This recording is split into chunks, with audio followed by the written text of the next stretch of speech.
Welcome back, bitches. Welcome to Bitches in the Breakroom. I'm Courtney. I'm Caitlyn.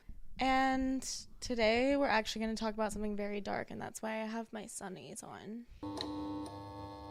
Mental health. Am I right? Mental illnesses. I got a few of those. One or four. Yeah. Mental health. Mental health comes in so many forms.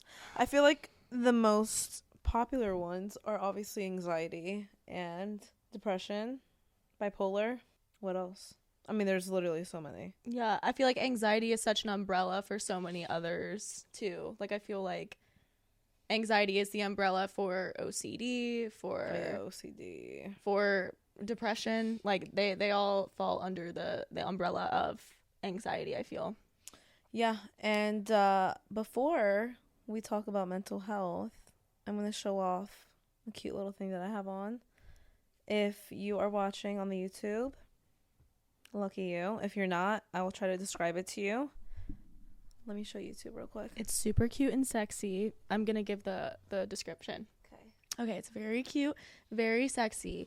It's giving neutral. It's giving Nirvana-esque. It's giving hairstylist. It's giving baddie. It's serving cunt. No, I'm just kidding. It's giving you need one of these. Yeah. So I'm wearing a neutral sweatshirt. This says hairstylist on it. And it's from Have a Nice Hair Day. If you guys don't know what Have a Nice Hair Day is, it's this hairstylist based apparel brand, and not even gonna lie, I think I own every single piece literally everything from them. And it's just like fun but cute clothes to wear while you're doing hair. You get to represent that you're a hairstylist. A lot of the clothes, they have like different sayings on it that are hair related, or they say Have a Nice Hair Day or hairstylist. That's like the biggest ones. And we have a little promo code for you bitches.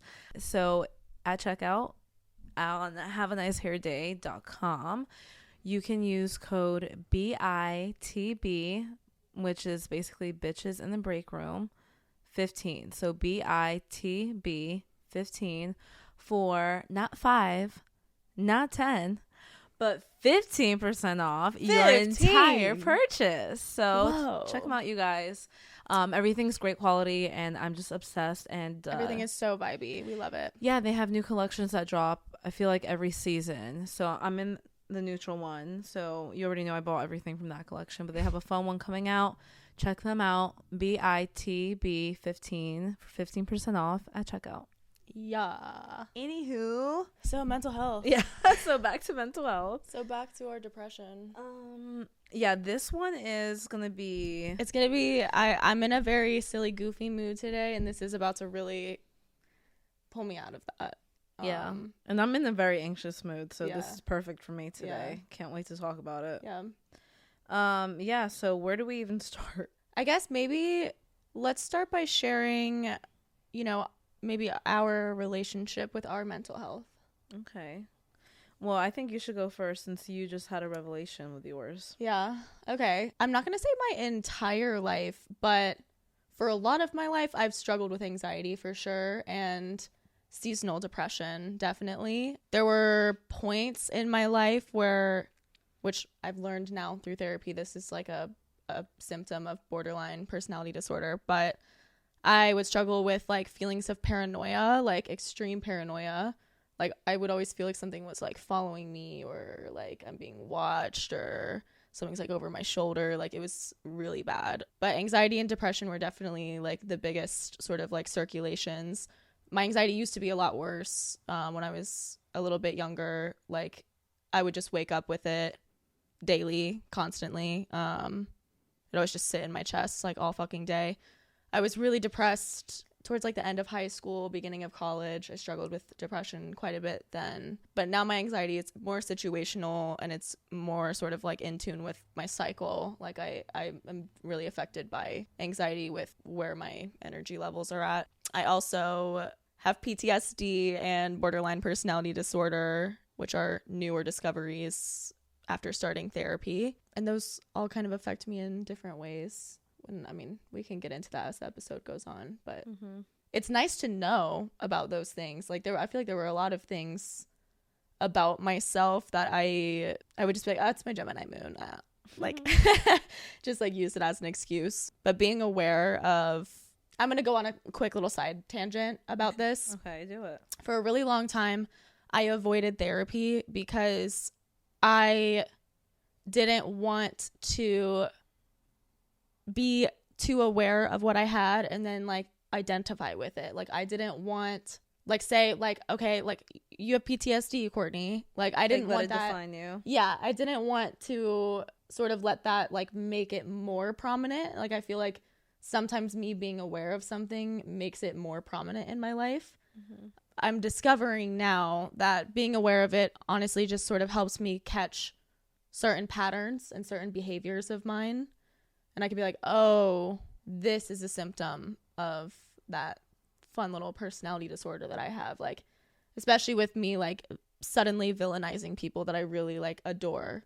Like I do that really often, or like getting bored of things or feeling this like emptiness, this longing, substance, mm-hmm.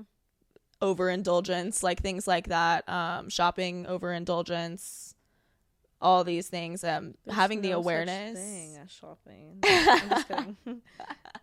Well, sometimes there is.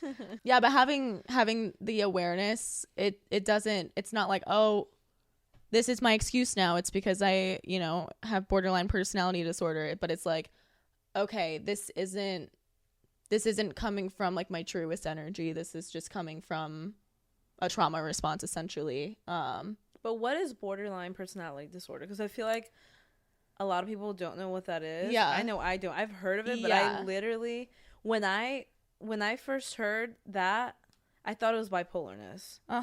Because I don't know why, that's kind of what it reminds me of, like borderline person. Like I'm not gonna try to describe it myself. I'm just gonna read it. It's a mental disorder characterized by unstable moods, behavior, and relationships. I'll read some symptoms. An intense fear of abandonment, even going to extreme measures to avoid real or imagined separation or rejection. A pattern of unstable, intense relationships, such as idealizing someone one moment and then suddenly believing the person doesn't care enough or is cruel. Rapid changes in self-identity and self-image that include shifting goals and values, seeing yourself as bad or as if you don't exist at all. I struggled with that one for a long time. Yeah. Periods of stress-related paranoia and loss of contact with reality lasting from a few minutes to a few hours. Impulsive and risky behavior such as gambling, reckless driving, unsafe sex, spending sprees, binge eating, drug abuse, sabotaging success by suddenly quitting a good job. Suicidal threats or behavior, wide mood swings lasting from a few hours to a few days, ongoing feelings of emptiness, inappropriate, intense anger, losing your temper very easily, being sarcastic or bitter, or having physical fights. Ooh. Yeah. That really describes you. Yeah. Wow, I never knew. Yeah. Okay. Well, now we know. Because, I think that one is not as common or talked about, I guess. I don't know. I would imagine that it's, I don't know. I feel like now that I see it in myself, you can see it in other people? See it in some other people in my life. Yeah. Obviously, don't go diagnosing yourself. Like, only a professional can diagnose you with that. But, yeah, I think it's not that it's not as common, but it's also just not as understood as far as where it stems from. Most studies show that it stems from, like, trauma response or growing up with, like, emotionally immature parents. That's, like, a big one. Well, the thing with that is it's so not vague, but there's a lot that falls under that one. Yes. Interesting. Yeah. Okay. Yeah. I never knew. Now you know. Now I know. And if you don't know, now you know. Yeah. Yeah. Okay, so that's your mental health. Yeah, those are sort of my battles. Yeah. My battles are newer in life. I feel like I didn't grow up really with, like, dealing with mental health. I feel like I was pretty, like, chill, like, whatever. It's something that, like, my family deals with, but I just never, I don't know, it just never hit me. And then it hit me, like, out of nowhere 3 years ago. Yeah, so it's still pretty new. And it hit me when I was in the middle of, adding the expansion to the salon, and I don't know what happened. I think I was just like so overwhelmed in that time. And I remember I took a gummy. It was a CBD gummy for sleeping because I just would stay up at night, like just not sleepy. Like that's when my insomnia started. And so I was like, okay, let me try a CBD gummy. Worst mistake of my life, because I fell asleep and I woke up at 3 a.m. and I literally, my heart rate was at like 164. I remember looking at my watch, and I think that I shouldn't have looked at it, but I looked at it and I was freaking out, called the ambulance. Like, I was like, Casey, I'm literally having a heart attack. And I think the heart rate thing is just a little PTSD from like when my dad had a heart attack in front of me. So that just like triggered it anyway. So that's when my first panic attack started, and it was just downhill from there. The next month, I literally was having, I'm not even kidding, like 5 to 10 panic attacks a day. And then at night, I was sleeping like 2 hours a night because like it was panic attacks. I don't know, it just like triggered something, like it woke something up in me that I cannot like get rid of now. And so I had to take off 2 weeks from work because I literally thought I had to check myself in somewhere. Like, I felt so anxious, and then I started getting scared of having panic attacks. For anyone who doesn't know what a panic attack is, I'm just gonna like clear it up, because I feel like people, well, one, I think that's why people don't take mental health so seriously, because people say, I'm having a panic attack, I'm having an anxiety attack, they're not. This is giving me anxiety, and it's just like, we're overusing the word. Like, just say something's stressing you out, because because I feel like it's just so a panic underrated. attack is so frustrating. It is, because like a panic, okay, so like an anxiety attack is like just when you feel overwhelmed and like you start feeling really anxious.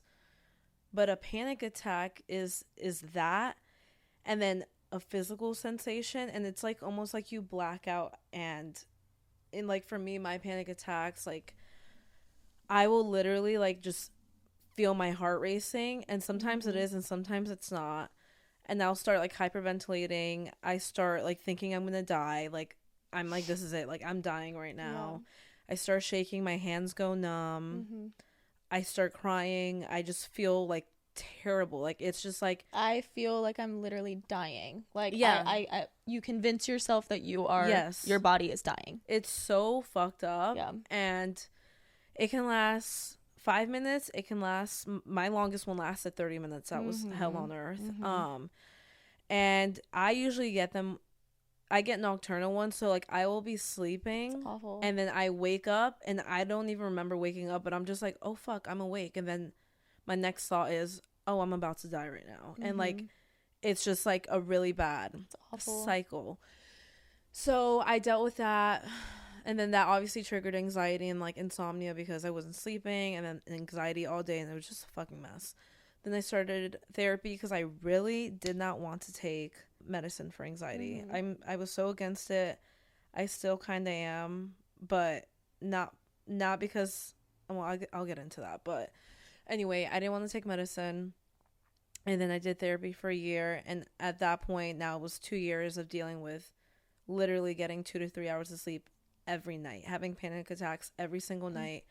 Quality of life was just going down. I started to feel a little depressed, just because I was like, okay, I cannot live like this. You're like living in fight or flight all the time. It was just like, I just constantly was terrified of having panic attacks. So after a year of therapy, realized that therapy wasn't going to do it for me. Like, I needed more. I tried antidepressants. That I don't respond good to antidepressants and SSRIs. And again, I feel like we can get into that after. But so I did a epilepsy medicine, which is random because I don't have seizures, but that completely almost got rid of my panic attacks, to where now I have a panic attack like once a month in comparison to daily, every night, multiple times. So here we are. Now I'm on my epilepsy medicine, and it has changed my life. Good. And no side effects. And so that's kind of my mental health is panic disorder and anxiety. I've only had a handful of panic attacks. I feel like they were all within like a pretty close time frame of each other. Like, was it during a stressful time?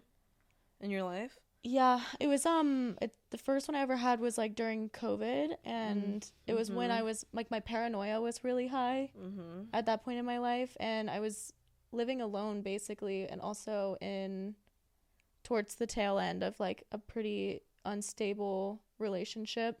I don't really know. I mean, it kind of hit me out of nowhere. I just started like breaking down in tears out of nowhere. Like, it was like a visceral, just like my body is like, I'm sobbing. I didn't know why. And then I noticed my heartbeat too much. And I was like, it's getting faster. It's getting faster. My hands started going numb.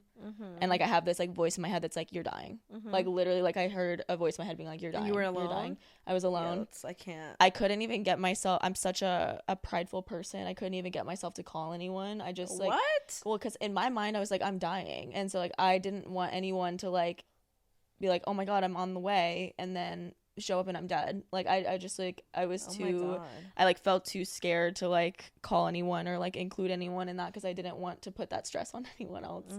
I have a tendency of people pleasing in when my you're life. dying. Even when I'm dying. Yeah. It got so bad I literally had a seizure.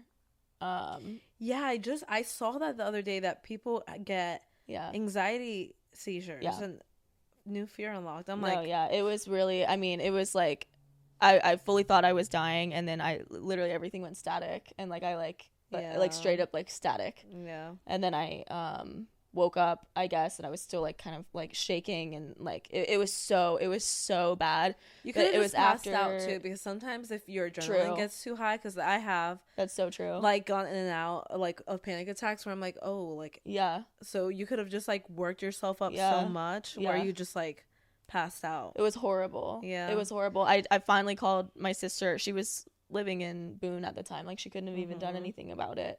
But I called her after the fact, and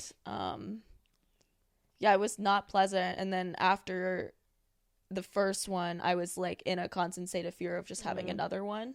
Agoraphobia, that's what it's really called. Yeah, it was bad. And so I feel like for a little bit there, I would get more, or like I would start to climb towards a panic attack more frequently after that, because I was like expecting it at that point. Like, I was like, it was so out of nowhere that I was in like a really deep state of fear of it happening again. That's what happens.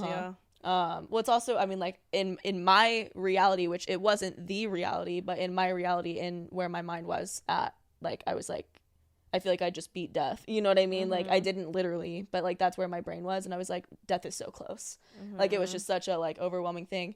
I don't know if you remember, there was a time when I was on front desk still. Yeah. And I called you on the way to work. Oh, yeah. Because I thought I was having a heart attack. Like, it had been probably like a year since my last panic attack.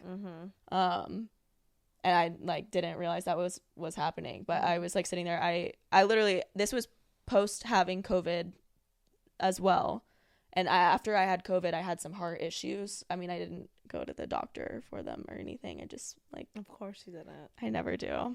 I would have checked myself in right away. I know. But my heart had some like flutters here and there after having COVID. Like, it was just heavier. And God, I hate that. It was awful. And there was one that just hit on my way to work one time, and that just made you snap, right? And it fucking made me snap. Like, I was like literally like, I think I called you and I was like, I think I need to drive myself to a hospital, but I can't drive right now. I'm like, I can't feel my hands. Yeah. And you're like, I think you're having a panic attack. And like, I was like, okay. You're like, just go sit outside. Like, no rush getting here. You're fine. Like, just sit outside for a little bit. If you need something, call. And I would literally just like parked on the side of the road, and like I found like the closest tree, and I just went and like sat with it, and I was just like trying to like breathe through. And like, I felt bad because I couldn't stay on the phone with you, because I literally had a client. But I like that feeling. But that's what it is. Like, you feel something in your body, and it literally like that will trigger me, and I'm like, oh shit, that's it, it's happening, I'm dying. I think you and I both, we've talked about like health anxiety is so bad. It's so bad. I don't like feeling things in my body, or I'm like, sick. This is it. No, seriously. Any little like pulsation somewhere, I'm like, well, and it's like, okay, we do hair, and maybe this is, maybe I'm making this up, but I feel like, once your joints get more tense and like you're holding all that tension in like your shoulders, your neck, like whatever, you start to experience some numbness from time to time, like in your arms and hands. Like, it's it hits me. It didn't start till I was doing hair like regularly, but I get like numbness occasionally, but it's just from like lack of circulation and like, you know, like needing to like stretch and like whatever. But that numbness now, my brain immediately, like I have to talk myself down from it every time because I'm like, my left hand is numb. And then I start thinking about my pulse. I'm like, yeah, you know, like I start sometimes I look out. in the mirror and I'm like, is my face drooping? Oh my God, yes. No, literally. It's literally. not funny, but it's just like, no, it's I laugh because it's just like it happens so much to me where I'm like, why are you still like going in the mirror and like checking? Obviously you're having a panic attack. Dude, or whatever, but like, yeah. And you know, no one talks about after having a panic attack, it's so bad how like depressed you feel, like the come down from it. It's awful every time. Okay, not every time, but when I have a really bad panic attack where I have to wake up Casey from his sleep, and I hate doing that because I just like it's gonna go away, but sometimes I just need him to talk to me. Yeah. And after I get better, after I'm like done crying and like telling him like, no, this is a heart attack, like I'm dying. After all that's done and I'm coming down from it, I feel crazy and I feel so depressed because I'm just like, what is wrong with me? Right? Like, why? Like, I feel crazy. Like, I'm like, why did I just convince myself that just happened? And then, you know, I feel embarrassed. Ugh, I know. But like with myself. Yes. It's such a shitty feeling. Well, it's literally why like I wouldn't call anyone. And even to this day, like I called you because I was on the way to work and I had to. Like it wasn't because it wasn't like I was like crying for help. Like, it was like, I think I need to go to the hospital. I can't come to work right now. I'm sorry. Like I was like, I'm 5 minutes away. But you should always have someone because it passes so much better. And like sometimes you just need someone to snap you out of it. Like that's the only way. I just feel so embarrassed. But you don't even have to tell someone. Sometimes I'll call Casey or my mom, not even say anything about it, and I'm just like, what are you doing? And like usually they're like, are you about to have a panic attack, bitch? And I'm like, yes. But like sometimes they don't, and I'm just like, what are you doing? Like, tell me. Okay, and what are you doing later? Like, I just have to distract myself from like spiraling. So like maybe you should do that. I just put on there's one specific show that always pulls me out of an anxiety attack or a panic attack. It's so random, but Jane the Virgin. It's it's enough drama, but it's lighthearted and also really sweet. Like there's like so many things happening in the plot. It's very like visibly stimulating as well, that it just like I forget. Yeah, that's what it is. Like you need some kind of distraction. Yeah. And everyone's different. Like that TV show works for you. I need talk. I need physical touch. Yeah.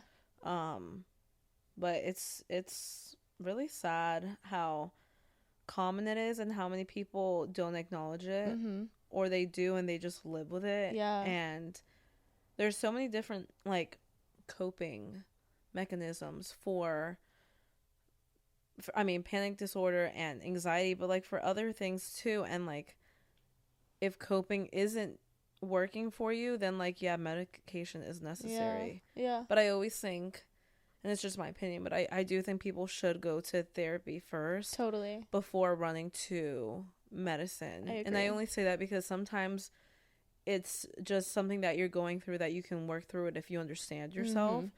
And I think it's important to also learn coping, you know. They give you skills.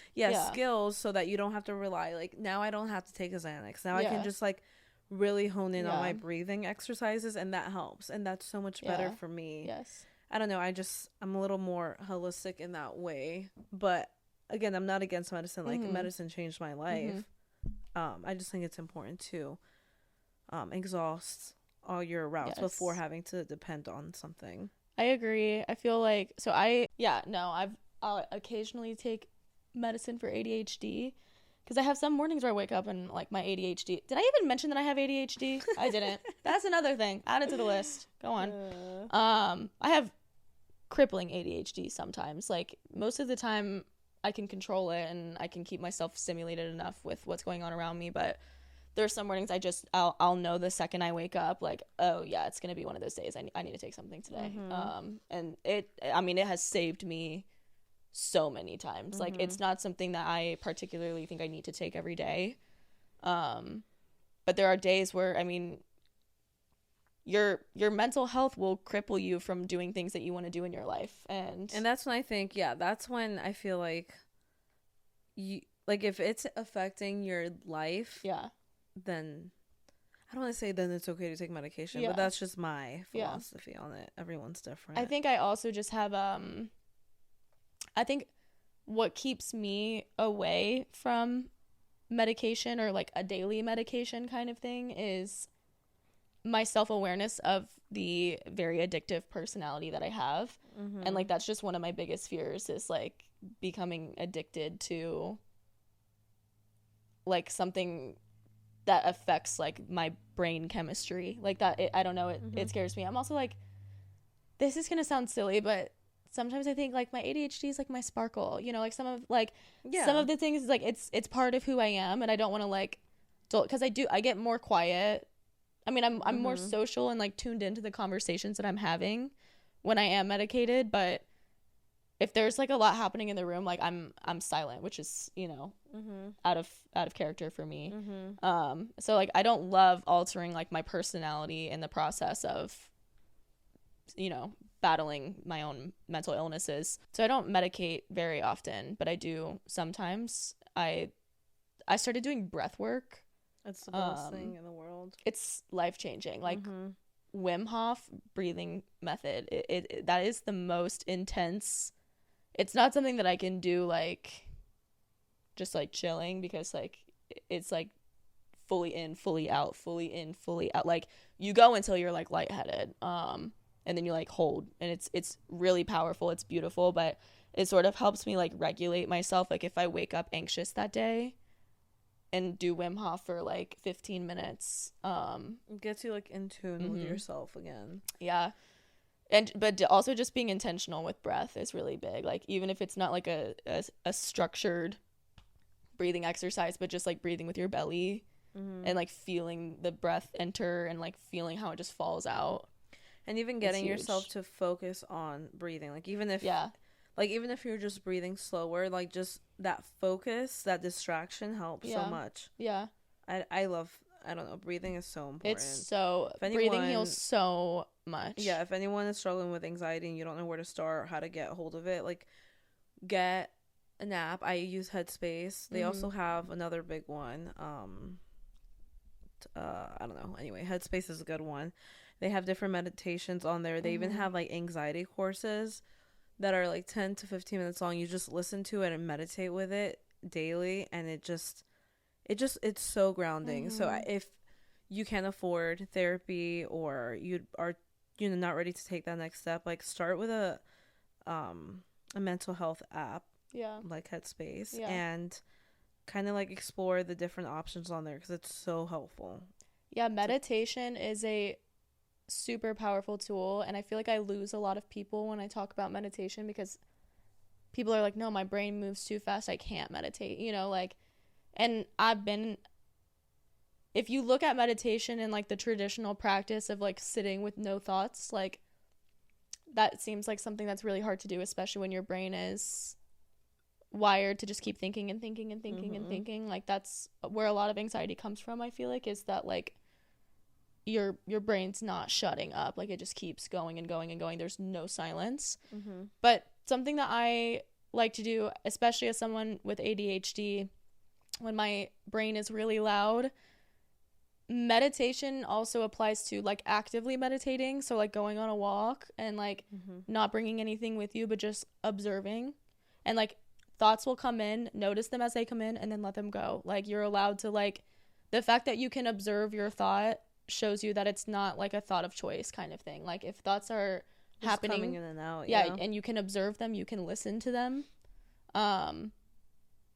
Once you sort of step into that perspective, you recognize, you're like, okay, this is a thought coming in and I can release it. But like, I don't know, just looking at the trees outside, and like you might find you attach a meaning to it, let the meaning go. Just watch it. Just watch. You can go on a walk, you can feel things with your hands. Like I'm a very sensory person. That's really helpful for me when I'm trying to like get more meditative. So just like rubbing something really soft, rubbing a dog, rubbing a cat, you know, those like fluffy plants, like just feeling those, feeling leaves, like things like that. That is still meditation, because you're clearing your mind, and like that's really all meditation is at the end of the day. And it takes time to get there too. Like when I first started trying to work on my breathing and like meditation. It was so hard for me to focus. I was like, oh my God, this is so boring. But so like give yourself grace like when you first start doing it, because it does take like a second to like get in the swing of things and really understand what it's doing for you. And then one day you'll just be like, oh shit, like I just like cleared my mind for a second and now I feel better. We live in a world where we don't normalize like a peaceful state. Like it's not you literally like, you know, you're like, it's so boring. Like it feels, we have convinced ourselves, we have hardwired ourselves that like peace is boring, but like it's actually very powerful and it's very enlightening to just sit with no thought. Like the feeling of just existing is so essential. It's not like living like that every day, all day, but like setting aside that time and setting that intention, clearing that space at the beginning or end of the day. I prefer the beginning of the day because it sort of sets me up for the rest of the day. But whenever it's the easiest or more like most convenient, just sitting in a moment of mental silence is so, even if you can only get that pure silence for 30 seconds, 10 seconds even, like that's more because you set that intention to do that. Like that's more than you would otherwise. And we don't always have to be on the go. We don't always have to be on the hustle. Like you deserve mental silence and you deserve peace. Yeah, I agree. I like, for me, I like to do that at night, decompress. But I mean, that's all thanks to social media too and TikTok. Like I feel like we're so instant gratification. Yes. And I have such a busy mind, and like that's why TikTok, I think everyone has a busy mind now, but like that's why TikTok and Instagram, like everything, it's just so quick. Like you get entertained and right after you need something else. Yeah. You know, and it's so bad. It's hard to keep up. Like it's hard for your body to keep up with your mind. Well, it's hard when you're not on that, because then it's like I get bored so much faster. I don't like not having something to stimulate my mind, which is not always good. Yeah. I want to find, I can't remember the author's name, but there's an audiobook on, you can find it on YouTube. I want to say it's Eckhart Tolle. Hang on. Let me see. Yeah, it is Eckhart Tolle. The Power of Now by Eckhart Tolle. It's a really helpful audiobook for just helping begin that process of rewiring your brain to find like comfort in peace and comfort in like letting thoughts go. Just a little book rec for anyone who's like, no, it's too boring to even start. It's just a good perspective change. Yeah, I don't have any books, but yeah, maybe I'll check that out. Yeah. But yeah, I don't know. Mental health, I feel like is so, it maybe not as much anymore, but I feel like it used to just be so cliche. I used to be, I think people who don't have any mental health struggles, it's so easy to not think it's real. Or to think that you're like choosing to live that way. Yeah, I think it's so easy for people who don't have it to be like, just chill. Yeah. And it's just like, there is nothing more frustrating than like literally having an anxiety attack and then it's like, just chill. Yeah, it just, I don't know, it doesn't work like that. No. I envy people who don't have mental health, but at the same time I kind of don't, because I feel like I'm so much more empathetic now. Definitely. Than when I used to not. Definitely. And I feel a little bit more open-minded, because I'm telling you, I used to be such a bitch with it, where I'm like, oh my God, chill the fuck out, like you're fine. Yeah. And even now I still have to catch myself, because everyone has such different, everyone expresses things differently. Everyone's anxiety is so different. Totally. Like I say it all the time to Rachel, her anxiety is so different than mine. Yeah. And mine is so different than hers. Like things that give me anxiety don't give her, and then vice versa. Yeah. So I don't know. Do you have any like triggers? Like what's an anxiety trigger for you? Finances is a huge anxiety trigger. Like if finances are lower than I want them to be, I think financial anxiety is I think that's a very common anxiety. Like even people who don't struggle with a lot of anxiety, I think money will make someone anxious. Anxious or stress them out? I think there's a difference, but like Yeah. anxious, because I feel like it's a Makes bodily them response. like worry. Yeah. Yeah. Interesting. And also, I mean, in the realm of hair, like someone's hair getting very sensitive makes me very anxious. Like super anxious. I don't like breakage. It makes me sick.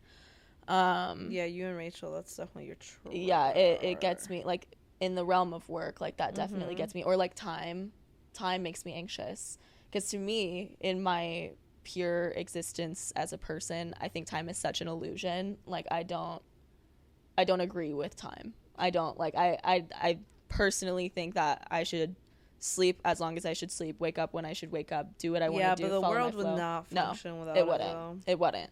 But that's like, I struggle when I'm working against a clock. Like time really, like you've seen me at like game nights too. It's like whenever there's a timer, I blank. You crack under pressure. No, I really do. Like the second there's a timer on me, like my brain's like, like so bad. Like I would be so bad in like Family Feud or something. Like, but my you brain know would what? just... Also, anxiety. I know we're talking about anxiety a lot, but I feel like that's the most relatable one. But like, anxiety is also a superpower in ways, because like, or like it can just be like a good thing. Like anxiety does not have to always be bad. Like what you just said about like breakage gives you anxiety. I think that just makes you a more careful stylist, and there's nothing wrong with that. Yeah. You know what I mean? Yeah. So I don't know. I'm trying to think of what gives me anxiety with hair.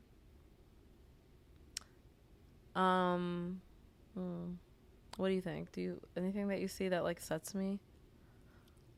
Hair doesn't give me that much anxiety, which is I don't think your experience with the salon, it's not behind the chair that gives you anxiety. It's business anxiety. Yeah. I think that like when people leave a 1-star review, like I feel like that might trigger you more. That just like pisses me the fuck off. Yeah. But yeah, no, you're right. That does give me anxiety, because there was like a week or two there where I felt like we got like a 3. lot, and I was like, I remember actually was so stressed out because I was like, what are we doing wrong? Or like I felt like I couldn't catch a break. So maybe nothing in the hair pertaining to hair itself. But like business. Yeah Yeah. But the people I think gives me anxiety. Yeah, definitely. So wild. Mental health is insane. It can really make you feel so fucked up in the head. I know. I'm like, I hate it. I hate anxiety so badly. I really just feel really grateful that my sister is very aware, and she has her own like mental health struggles. So like I have like someone in close proximity to be able to like express certain things to. But like growing up, and like this isn't like throwing any shade at my parents, like they're great, but you know, I definitely, it would be kind of like, why are you so upset about that? Or like, why, like just leave your room, or like, why are you tucking away? Like, why are you? And it's like, I don't know how to express to you that I'm depressed because you don't think that it's real, kind of thing. Like you think that it's just like something that I like, because I'm acting the way I'm acting, that's why I'm depressed. But it's because I'm depressed that I'm acting the way that I'm acting. It's not like the other way around. It's just so hard to understand though when you're not in it. It But it's really also is. I mean, one of those things, I think as society is progressing, you know, we are doing better with normalizing talking about it. We're doing better with normalizing like the reality of it, because even, you know, I'm sorry I'm sharing your business, Dad, but like now, like as a almost 50-year-old, he's realizing that he has, you know, his own mental health struggles, and like his whole life he wrote them off as like something that's just like part of life. Like he didn't realize that like these are things. Yeah. And I think that for a while that was just the norm. Like I think that a lot of older generations don't understand, like they think that we're being crybabies about it, but it's just because we're talking about it and we're like taking steps to address it rather than just writing it off as something we should live with. Like we aren't tolerating that as like livable anymore. But like everyone's always had these struggles. Depression has always been real. Anxiety has always been real. Personality disorders have always been real. ADHD has always been real. All of these things have literally always existed, but people would sort of look at it as like a that's just life. Like, that's just life. Yeah, well, I also don't think, like, people took the health of your mental as your body health. Yeah, like, you know, there's so many different, like, there's your physical, then like your organs and stuff, but like your brain also functions, and some people, like, a lot of people, like, have more of dopamine or whatever, like there's like different, like, what's the word, like, substances in your brain. Like, some people produce more than others, and that's just science. Like, that's really happening, even though you can't see it. And I think that's why people who don't deal with anxiety or like any mental health, I think the hard thing for them is that they can't see something actually wrong. There's no like physical symptom. Like, if you have a cold, you know someone has a cold because they're sniffling. They sound congested. Maybe they have a fever. Like, if someone has... You can mask depression. You can mask if anxiety. someone has, you know, anxiety or, depression, like, you just have to take their word for it. It's just all feelings, and people don't... And I think that's... I don't know. It's a hard... I think that... I mean, a lot of... there's not necessarily a separation as well between mental and physical health. And I think that's something that I've realized as I've moved through life. It's like, if your physical body is not healthy, neither is your mind. Like, I mean, just to a simple example, like anxiety, you know, like if you like drink a lot, the next day your anxiety is like up through the roof. I mean, maybe that doesn't happen to everyone. Happens to me though. Happens to me sometimes. If I eat really bad, like if I eat a lot of really bad foods, like I notice my mental starts to like trend down a little bit. It's not like day of, next day, like whatever, but I just notice like energy is lower. And that like affects my mind. I'm starting to really pay attention to that. Any ladies out there, maybe you guys should, like, if you can't figure out what your anxiety is stemming from, like, look at your cycle and like where you're at, because the last 2 cycles I've noticed the week that I'm supposed to get my period, I'm like anxious as fuck, and I never knew that. I just never thought of it. So it's just interesting. Just be in tune with yourself. I think it's so important. You can be such a better person if you are in tune with it. I feel so much better now that I'm open-minded, because I definitely feel like I still struggle with not being open-minded with it, which is so weird because I'm in it and I understand it, but there are times where I'm like, oh my god, like, get it together. And that's just like, I don't know. I think I don't like when people get stuck in it. That frustrates me. And I don't like when people get stuck, and I don't like when it's an excuse. I think that's my biggest thing. And I think that's why the older generation has a hard time with that too, because I think they see it as an excuse. Because so many people do use it as one. Like, just don't let it define you. Like, you can... I can say that I am a ball of anxiety. I can say that I have panic disorder. I can say that I struggle with these things, and I always will, but I'm not letting it define who I am and like run my life. And that's can't something do that. I'm you super gotta fight guilty, through it. super guilty of getting very impatient and frustrated with people in my life who are like having a depressive episode, and they just like aren't doing anything about it, like sulking in it. And I think it's partially because like I don't like staying in those I don't like being anxious. I don't like being depressed. Like I don't like living in any state of mind that isn't happy. And like I've lived my time of like staying depressed and not doing anything about it, and I literally wouldn't wish that on my worst enemy. It's a horrible way to live. Like your room is fucking disgusting, your body is fucking disgusting, like everything about you is just like ugh. And I hate that. And like I think it's when I feel my depressive episodes coming on, like, you know, it starts to get colder outside, I'm already knowing it's going to be coming, like that kind of thing, I start being very proactive, and like I try to do things to deter it. Like, okay, like I can tell I'm starting to get a little bit depressed, I'm not going to absorb any substances, like no caffeine, no nicotine, no drinking, whatever. Like, I'm just gonna like take a break, really focus on like exercise, movement, dancing. I'm only gonna do things that make me feel good, only gonna eat things that make me feel good. Like, I have to actively counteract what I know is coming. Or like when I start to feel depressed, I'm like, let me clean my room. Yeah, and like, it's easier said than done too. Like, of course, I feel like of people course. it is easier to get stuck in it than to deal with it, Of but course. I feel like you just have to force it. You have to love yourself And first, you have to 'cause if want not, it. yeah, you get stuck in that cycle and it defines you, and then you just waste your life away. It's so because sad. you're stuck in it.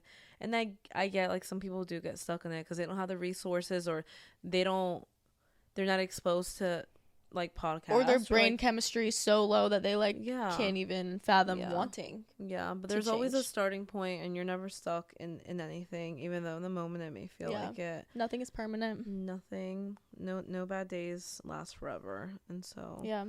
just always remind yourself of that. Yeah, I don't Yeah. know. I'll talk forever. I about know. mental I health. literally like we're gonna have to have another episode at some point Yeah. about So yeah, mental health resources. I would say Headspace is a really good app. BetterHelp. BetterHelp is a good one. Talk therapy. I like Insight Timer for meditations. Okay. They have a lot of good like overnight ones, like sort of like subliminal messaging, which can be really good because it's like effortless. It's just being spoken to you while you sleep, and that can be really helpful. Yeah, I used to do that to help me like doze off. Yeah. It would just be like a little story. Oh yeah, love those. Like the most detailed story, but very slow. Very slowly spoken. Yeah, so you kind of concentrate on that and doze off. Yeah. But yeah, I don't know, anyone who's struggling with mental health, like, just no one's gonna get you out of it but you. So take the steps towards it, and no one can save you but you. Yeah, and it can start with just an app privately, and then keep going. And if you need medicine, and that's okay. Also, just while we're on the conversation, it's like we have, as a society, we have resources. There's suicide hotline, there's panic attack hotline, like there's... I almost called one. Yeah. But then I snapped out of it. It's a good way to, remain anonymous, and, if you're like embarrassed to share with others, but also as you grow through, maybe don't be as embarrassed to share with others what you're going through, because everyone is struggling. Even if they think they're not, everyone, I think, deals with some kind of mental health. How could you not? Like, you're not, no one's perfect. Yeah, like, look at the world we live in. Yeah, like, everyone how can has their demons and deals with it. And just know that we're all in this together. We really are. And don't ever feel like you're less than because you're struggling with something, because we literally all are. Yeah. Even if social media makes it seem like everyone is happy-go-lucky, it's not real. Yeah. You're loved. You're deserving of happiness and a loving life. Don't forget it, bitches. Don't you dare forget it, you little bitches. We We love you so much. And follow us on TikTok, Instagram, Bitches in the Breakroom. And subscribe to us on YouTube. Yeah, subscribe, show us some love. And you can follow me on Instagram at Caitlyn Hair. Mine's Courtney Cab Hair. And we love you so much. We love you so much. It's crazy. Bye, biddies. Mwah.